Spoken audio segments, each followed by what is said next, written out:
I'm Angie, and you're watching Dante's Vaccination.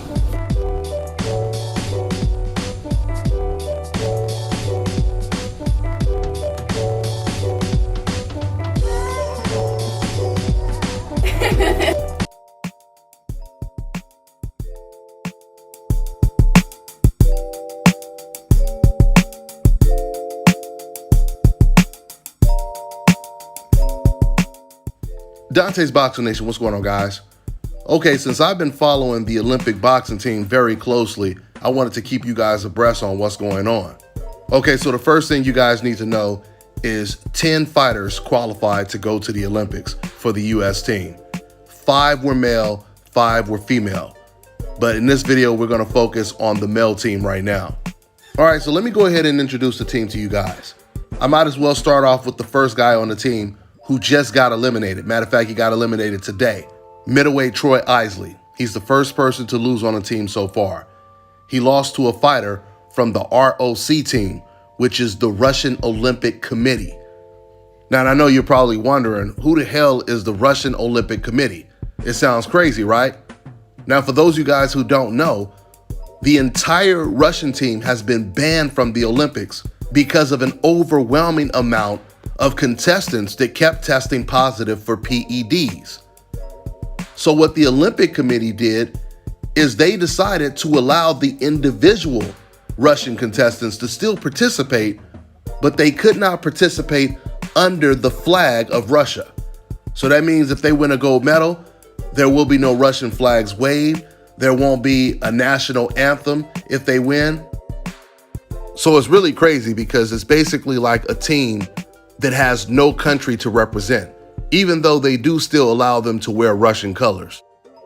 But they're subject to doing the same type of Olympic-style random drug testing that every other country has to do. You see, because the Russian doping agency, they refuse to cooperate with WADA, which is how we end up getting the Russian Olympic Committee. With that being said, let's go ahead and move on.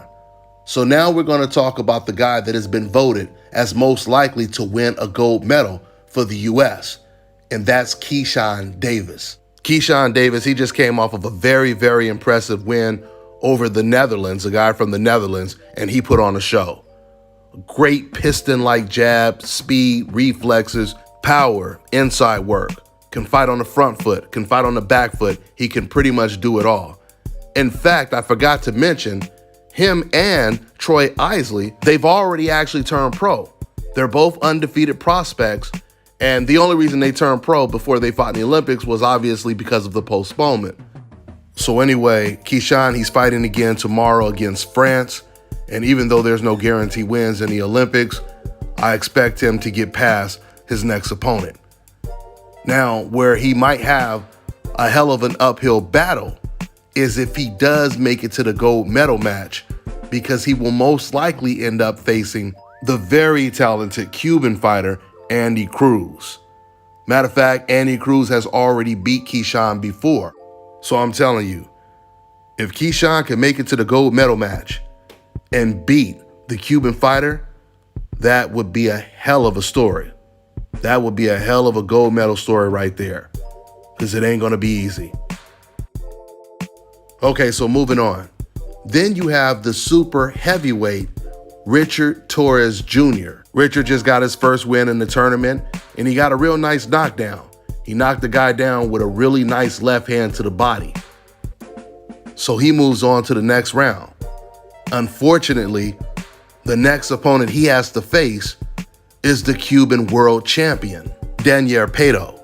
But the good news is, if Richard can get past the Cuban, he has a really, really good chance of winning a gold medal. And then you have Delonte Tiger Johnson, a very talented fighter, very explosive in the ring, speed, reflexes, everything.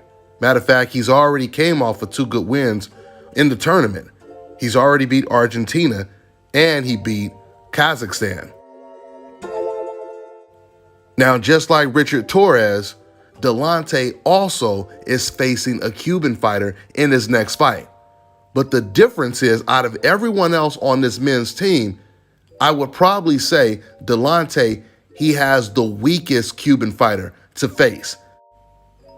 and that's Roniel Iglesias. Now, understand, when I say the weakest Cuban, I'm not saying he's necessarily a weak opponent. It's still going to be a hell of a fight and a very competitive fight, a hard fight for Delonte to win. But the reason why I say this is because Iglesias is towards the end of his career. I mean, don't get me wrong. Iglesias, he's won a gold medal before. But after his last performance, you can see that he's not the same fighter anymore. He struggled against a Japanese fighter, and matter of fact, the fight was so close, it could have went either way. So even though all of the fighters on the U.S. team, they have a chance of winning a gold medal and beating the Cuban fighter, I just feel Delonte, he has more of a chance of beating the Cuban fighter. And once again, don't get me wrong, I mean, outside of Delonte and Richard, who is fighting a Cuban next, there's also a good chance that one of the Americans can lose to someone else before they even make it to that bout. Hopefully that doesn't happen. By the way, Delonte, he fights tomorrow. Okay, moving on. Now we have another fighter who's already turned pro, and that's Duke Reagan. Now, Duke Reagan, in his first fight, and by his own admission, he did not look that good. It looked like somewhat of a messy fight with not a whole lot of punches landed. He was fighting against a guy from France. But all of a sudden, when he stepped up in competition in the very next round against, his next opponent, which was someone from Kazakhstan, he looked sensational. He looked like a completely different fighter. And he even said when it came to his first fight, he had to get back used to fighting the amateur style since he had already turned pro. But once again, he stepped up in competition and looked even better. So he moves on. And once again, there's a tough Cuban in his division as well. So with that being said, that pretty much wraps up the men's team. Within the next 24 hours, we're going to really know who has a really good chance of winning a gold medal. Because like I told you, because 2 out of the 4 of the U.S. team, they're fighting against the #1 seed in their bracket in their very next fight, which is a Cuban fighter. So that's why I say if they can get past the #1 seed, obviously they have a really, really good chance of winning the gold medal. Let's see how it all plays out. Matter of fact, if you guys have missed a lot of the fights that I talked about that already took place, you can go to my Instagram and watch a lot of highlights. I even have some full rounds on there.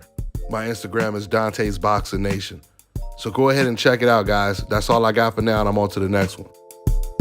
Fellas, I've got some great news for you. If you've lost your hair or have a receding hairline, the time has come when you can finally get your hairline back through a process called scalp micropigmentation. So here's how it works. It's a hair tattoo that replicates the look of your hair follicles when you have fully shaved it down. So to get this hookup, make sure you follow and contact my man Scalp Carolinas on Instagram.